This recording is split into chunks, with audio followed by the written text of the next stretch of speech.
Je vois que le gardien veut anticiper sur le côté gauche la frappe croisée parce que c'est plus facile. Il peut pas aller en l'air, donc j'essaie de la placer dans la lucarne. Et voilà, je pense que vous connaissez la suite. Penalty pour Lyon.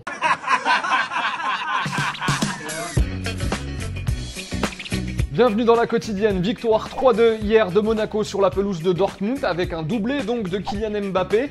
Ousmane Dembélé lui aussi a marqué, regardez cette stat, c'est la première fois que deux joueurs de moins de 20 ans marquent dans un match à élimination directe en Ligue des Champions. Sinon pour Mbappé c'est 4 buts en 3 titularisations en Ligue des Champions cette saison. Tout va bien. On a eu droit à une première aussi dans ce match. Le premier penalty manqué par Fabinho depuis qu'il joue à Monaco. Bon, il s'est quand même troué au bout de sa 16e tentative. Personne ne lui en voudra. Enfin, on espère. Bon, sinon, on pensait que Leicester était le club quasi parfait. En fait, pas vraiment. Les images que vous venez de voir sont celles de certains supporters de Leicester hier dans les rues de Madrid. Des excités décidés à en découdre avec la police.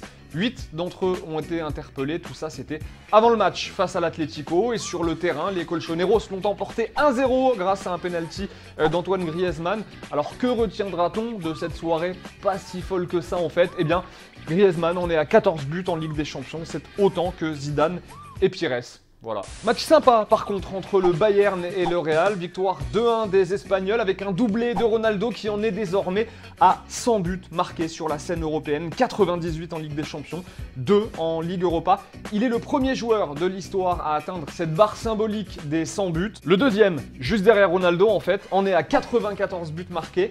Et il doit être bien énervé aujourd'hui celui-là. Juste une petite déclat autour de ce match, elle est signée Morata, qui n'est pas rentré en jeu face au Bayern. Il nous dit ceci, l'attaquant espagnol: si une offre se présente et que les dirigeants veulent me vendre, je ne fermerai pas la porte. Il ajoute que s'il doit s'en aller, ce sera en première ligue et on sait qu'il a une très bonne relation avec Conte.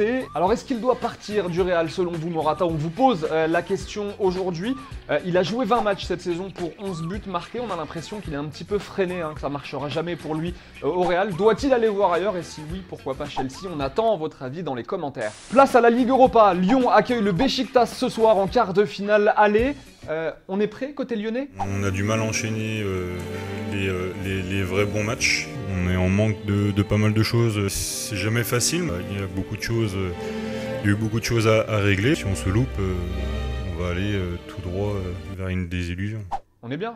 Manchester, de son côté, se déplace sur la pelouse d'Anderlecht. Fait assez rare pour être signalé, Paul Pogba est passé en conf d'avant-match. L'occasion pour le Français de répondre à toutes les critiques sur son rendement depuis son arrivée à Manchester. No, I think the people's looking at me and they judge me for some things like not scoring goals and stuff like this. I'm a midfield player and people think sometimes I'm an attacking player. Il aurait pas un peu raison en fait, Paul Pogba?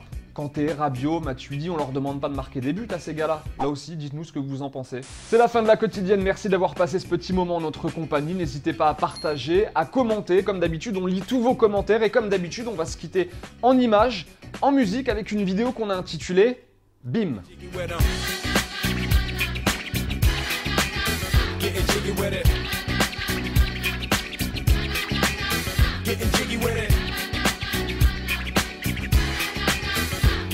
with it. 850 IS.